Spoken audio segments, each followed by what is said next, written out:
Alors nous sommes en 1 Timothée chapitre 2, les versets 1 et 2.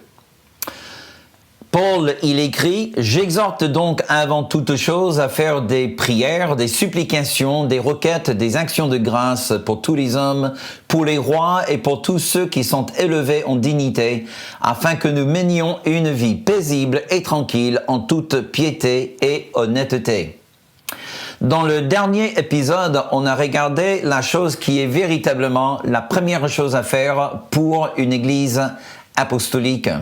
Et on va continuer dans ce thème avec cet épisode, et plus précisément deux sujets fondamentaux pour une église apostolique.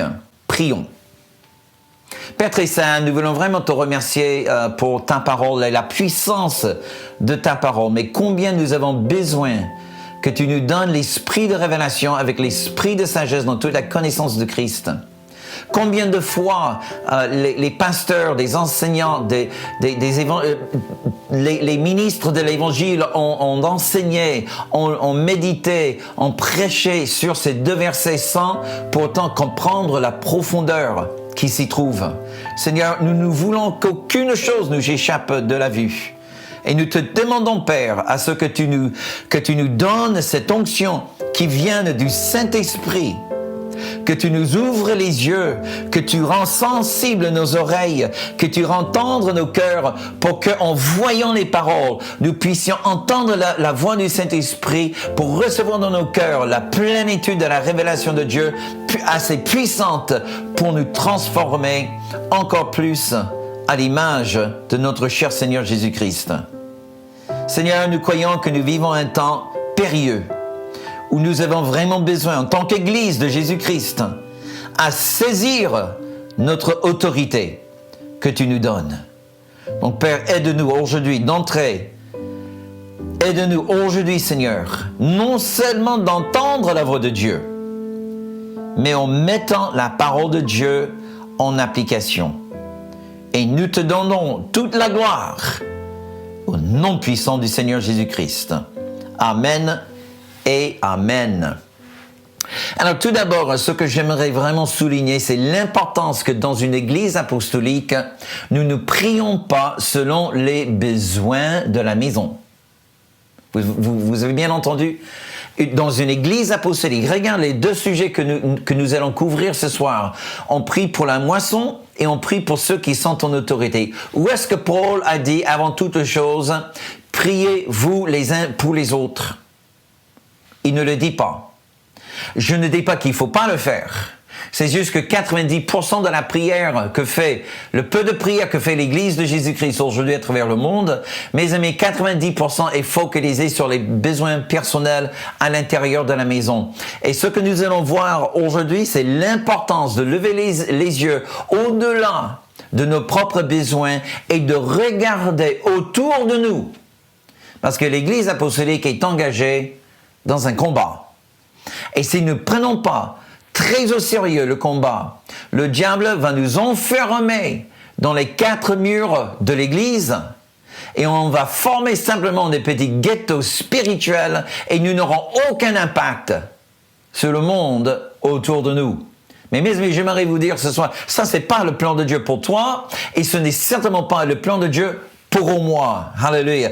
L'Église est là pour se servir d'un point de lancement, mais pour aller dans le monde, de confronter les puissances démoniaques et changer la mentalité des hommes et des femmes afin d'avancer le royaume de Dieu au bénéfice de tout le monde, qu'il soit chrétien ou non chrétien.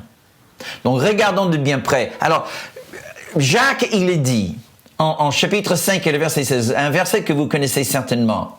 La prière fervente du juste a une grande efficace. Alors, le mot traduit par fervente, c'est le mot énergéo. Énergéo. Bien évidemment, c'est le mot d'où vient le mot énergie. Mais dans le mot énergie, il y a deux sens. Il y a un sens qui parle de la passion, mais il y a un autre sens qui parle de l'efficacité. Donc, la prière du juste, la prière d'un homme ou d'une femme de Dieu qui a accomplit grande chose. C'est une prière qui n'est pas seulement passionnée, remplie de passion et de zèle, mais c'était aussi une prière qui est efficace. Et j'aimerais juste simplement vous dire, mes amis, toute prière est bonne, d'accord? Qu'on ne se soucie pas trop à mesurer notre propre efficacité dans la prière. Simplement, j'aimerais vous dire que si ta prière ne marche pas, c'est peut-être pas un problème avec ton Dieu, mais un problème avec ta prière. Amen. Donc, pourquoi? Parce que la prière qui marche, selon Jacques, c'est une prière qui n'est pas seulement passionnée ou passionnante, mais c'est aussi une prière qui est efficace. Donc, pour moi, une église apostolique est vraiment préoccupée, mais vraiment préoccupée avec une prière qui est efficace. Amen. Donc, et il y a toujours une mise en question de tout ce que nous faisons, que ce soit les temps de louange, les temps de prêche, les temps de prière. Est-ce que c'est efficace? Est-ce que nous accomplissons véritablement les objectifs précisément décrits dans la parole de Dieu? Et si la réponse est non, mais tout le monde aime notre façon de faire, mes amis, ce n'est jamais une question. L'Église n'est pas une démocratie. On ne laisse jamais les brebis décider la direction à prendre sur la colline. C'est pas ça le travail des brebis. C'est le travail des politiciens qui votent, qui veulent prendre les sondages. Ah, mes amis, l'Église n'est pas un lieu de sondage. Amen. Bien évidemment, c'est important de savoir quel est l'état des brebis, mais j'aimerais juste dire que c'est une approche tout à fait pastorale. Mais même dans un contexte pastoral, le berger ne demande jamais aux brebis où elles veulent aller. Amen. C'est le berger qui détermine le champ où les brebis vont manger. Amen. C'est le berger qui va déterminer le chemin à prendre. Peut-être il va prendre un chemin qui n'est pas très confortable pour les brebis, mais là où il n'y a pas de loup. Une brebis n'a pas une perspective suffisamment élevée pour voir où sont les loups et là où les loups ne sont pas. Mais ça, c'est le travail d'un bon berger. Voilà. Donc, quel est notre premier objectif dans la prière en tant qu'Église apostolique? Et Paul nous dit, priez pour tous les hommes. Mais est-ce qu'il voulait dire tout simplement, priez, oh Seigneur, que tu bénisses tout le monde, que tout le monde puisse vivre dans la paix? Est-ce que c'est ça la prière que nous faisons dans une Église apostolique? Ah, je crois pas. Hein? Pour moi, il y a vraiment 3 étapes lorsqu'on prie pour la moisson. Étape numéro 1. Recevoir une révélation de l'état des champs, l'état de la moisson. Jésus, il a dit en Jean chapitre 4 et le verset 35, il a dit à ses disciples de lever les yeux et voir que les champs sont prêts pour la moisson. Donc pour moi, la toute première chose à faire dans la prière pour la moisson, c'est déjà prier. Seigneur, ouvre nos yeux pour que nous puissions voir dans quel état sont les champs. Numéro 2. Priez pour les ouvriers, pas les consommateurs. Jésus, il a dit en Matthieu 9, les versets 37 et 38, Jésus dit à ses disciples, « La moisson est grande, mais il y a peu d'ouvriers. Priez donc le maître de la moisson d'envoyer des ouvriers dans sa moisson. » Ce que je trouve fascinant, c'est les 2 derniers versets de chapitre 9 et les 2 premiers versets de chapitre 10. C'était les mêmes gars qui viennent prier cette prière que Jésus dit, voilà, maintenant vous êtes mes apôtres, mes disciples, et je vous envoie sur les champs. Donc, c'est pour cela que l'envoi commence déjà dans la salle de prière. C'est dans la prière, lorsque nous prions pour la moisson et on demande, Seigneur, donne-nous révélation de l'état actuel de la moisson et que Dieu fait naître dans nos cœurs ce fardeau pour la moisson. Une fois que les yeux sont ouverts et on voit, comme Jésus, il a vu la moisson, qu'elle était grande, mais il y avait peu d'ouvriers. Donc, qu'est-ce qu'il dit? Priez les ouvriers, priez pour que Dieu élève les ouvriers. Donc, Dieu ouvre les yeux. On commence à prier, Seigneur, donne-nous des ouvriers. Pas que des consommateurs, mais donne-nous dans l'Église des ouvriers. Et puis, troisième étape, Paul, il dit à l'église à Rome, dans le chapitre 10 et le verset 15, il dit « Et quand y aura-t-il des prédicateurs s'ils ne sont pas envoyés ?» Donc pour moi, et le mot « envoyer » c'est très intéressant, c'est un verbe « apostello », bien évidemment, duquel nous avons le mot « apôtre ». Donc dans l'envoi, pour moi, il y a 4 sous-étapes. Sous-étape numéro 1, il faut reconnaître l'appel. Amen. Avant d'envoyer qui que ce soit, il faut reconnaître l'appel de Dieu sur sa vie. Numéro 2, il faut former le candidat. Numéro 3, on leur donne des outils nécessaires. Combien de fois, mes amis, nous avons envoyé les missionnaires, et j'en sais quelque chose à titre personnel, nous envoyons des missionnaires sans leur donner quoi que ce soit, aucune formation et aucun outil. Et mes amis, c'est une catastrophe. Il faut que nous prenions très au sérieux la reconnaissance des dons. Numéro 2, la formation des candidats. Numéro 3, équiper, donner des outils à nos missionnaires. Et puis 4, les accompagner. Les accompagner avec un soutien réel et aussi une redevabilité. Il y a une couverture spirituelle. Mais pour moi, il y a vraiment 2 grandes choses qui nous empêchent dans ce travail par rapport à la moisson. Numéro 1, nous pensons que ce n'est pas notre responsabilité de prier. À la limite, on peut dire que c'est la responsabilité du pasteur, des anciens ou des évangélistes. Mais certainement pas ma responsabilité à moi. J'ai déjà trop de besoins dans ma vie, donc je ne prie pas suffisamment pour ma propre vie. Pourquoi je prierai pour ceux qui ne connaissent même pas Dieu? C'est pas ma responsabilité. Et deuxième chose, c'est que nous n'avons vraiment aucune bonne perception de la réalité, où notre perception est tordue ou fausse. Soit on a une mauvaise vue des champs et on dit non, je suis dans un terrain dur, les gens ne veulent pas donner leur vie à Jésus, alors pourquoi travailler? Ou je dis je suis trop petit, je n'ai pas les compétences pour, je n'ai pas la capacité pour, etc. Et on trouve toutes sortes d'excuses de nous extraire de ce travail de prière pour la moisson. Il y a un deuxième type de prière qui appartient véritablement à l'Église apostolique, et ça c'est la prière pour tous ceux et celles qui sont en autorité. Paul, il dit, priez pour les rois et pour tous ceux qui sont élevés en dignité. Alors le mot qui est traduit ici, roi, c'est le mot grec basilius, qui provient d'un mot qui parle du pied. Et d'où la notion d'être sous le pied de quelqu'un. Donc un roi est le dirigeant d'un royaume, un basilia.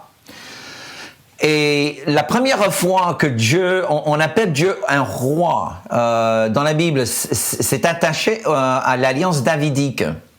Mais la notion que Dieu a un royaume ne se révèle pas avant le Nouveau Testament. Jésus et Jean-Baptiste, tous les deux prêchaient que le royaume de Dieu est proche.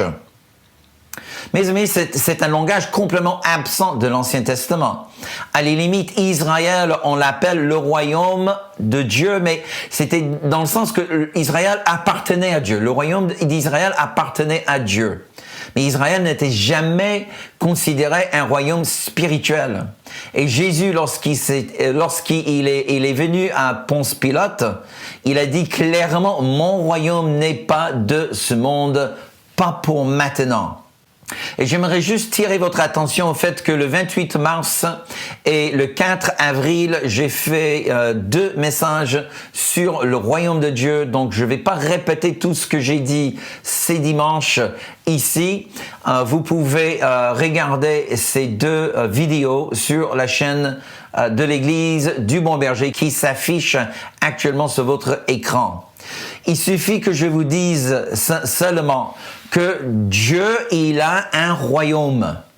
Et c'est une révélation uniquement donnée dans le Nouveau Testament, dans la nouvelle alliance faite par le sang de Jésus-Christ. Vous vous souvenez certainement en Luc chapitre 4, verset 6. « Je te donnerai toute cette puissance et leur gloire, car elle m'a été donnée et je la donne à qui je veux. Si tu veux donc te prosterner devant moi, tout sera à toi. » Il n'a jamais dit que les royaumes m'appartiennent. Le diable a dit que toute cette puissance m'appartient. Et le mot puissance ici, c'est le mot exousia, ou autorité. Donc, le royaume n'était pas le royaume du diable, c'est le royaume des hommes. Pourtant, le diable a gagné l'autorité dans ces royaumes parce que l'homme a péché et par le péché, le diable gagne un accès. Et il a parlé de la gloire, doxa, d'où vient le mot doxologie. D'accord? Donc, c'est le mot gloire en grec. Ok? Donc, le diable dit que tout cela m'appartient, l'exousia et la gloire. Je te la donne si tu te prosternes devant moi. Alors, le premier roi dans la Bible est nul autre que Nimrod. Et vous pouvez lire en Genèse chapitre 10 et 11 l'histoire de Nimrod et la tour de Babel. Dans le chapitre 11 de Genèse et le verset 6, Dieu descend pour voir ce que l'homme a construit à Babel. Et c'est intéressant parce que Dieu, il dit, « Voici, ce n'est qu'un seul et même peuple. Ils ont un même langage et ils commencent à travailler. Et maintenant, rien ne les empêchera d'exécuter ce qu'ils ont projeté. » J'aimerais juste relire cette dernière phrase. « Rien ne les empêchera d'exécuter ce qu'ils ont projeté. » Le mot empêcher ici, c'est le mot hébreu batzar. Ça signifie d'isoler, de clôturer, de contenir ou retenir, ou de freiner l'avancée.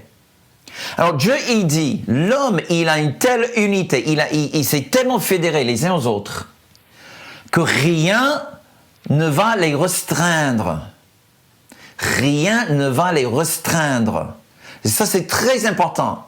C'était comme si avant l'âge de Nimrod, qu'il existait sur la terre, au moins les contraints sur le péché de l'homme, sur cette prise, sur cette construction d'empire.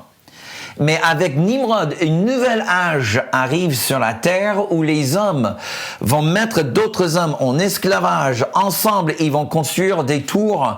Et la tour ici n'est pas juste un beau bâtiment, mes amis, parce que Dieu n'est pas contre les bâtiments. Il y a plein de gratte-ciel autour du monde aujourd'hui qui sont nettement plus grands que la tour de Babel. C'est pas ça le problème. C'est que la tour a représenté la rébellion de l'homme contre Dieu. Aujourd'hui, c'est l'équivalent de nos philosophies qui nient l'existence de Dieu et qui rejettent les valeurs bibliques.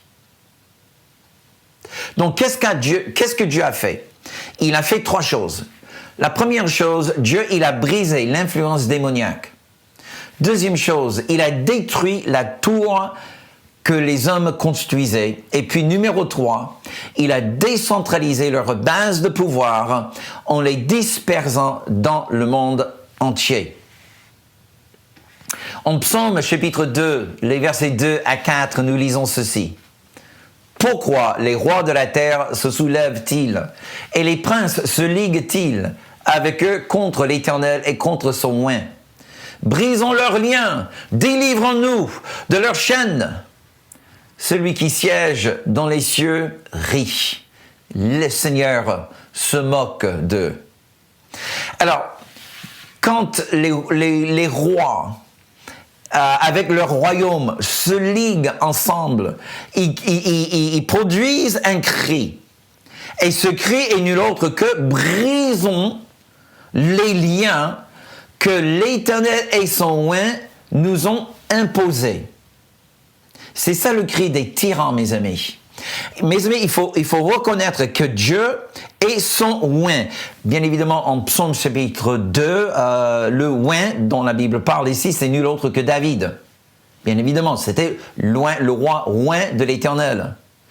Mais dans un sens prophétique, bien évidemment, le oint, c'est avec un O majuscule, et ça parle de Jésus, nul autre que Jésus, notre Seigneur, en tant que pierre angulaire de l'Église. Et Jésus nous donne son autorité. Amen. Il dit, toute autorité m'a été donnée dans les cieux, sur la terre et sous la terre.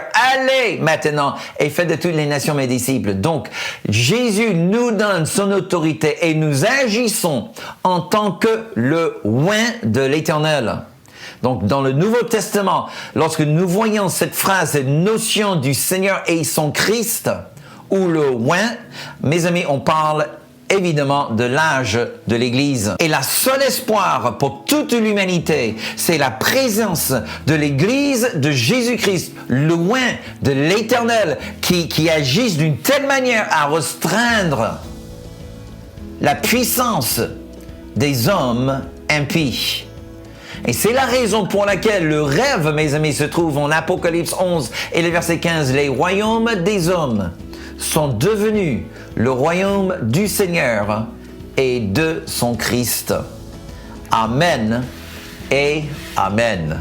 Voilà, c'est tout le temps que nous avons pour notre enseignement. Merci d'avoir bien suivi. Et avant de nous quitter, est-ce que vous voulez bien me laisser un petit commentaire juste en bas de cette vidéo? Et n'oubliez pas de cliquer sur le petit pouce et de vous abonner si vous ne l'êtes pas encore.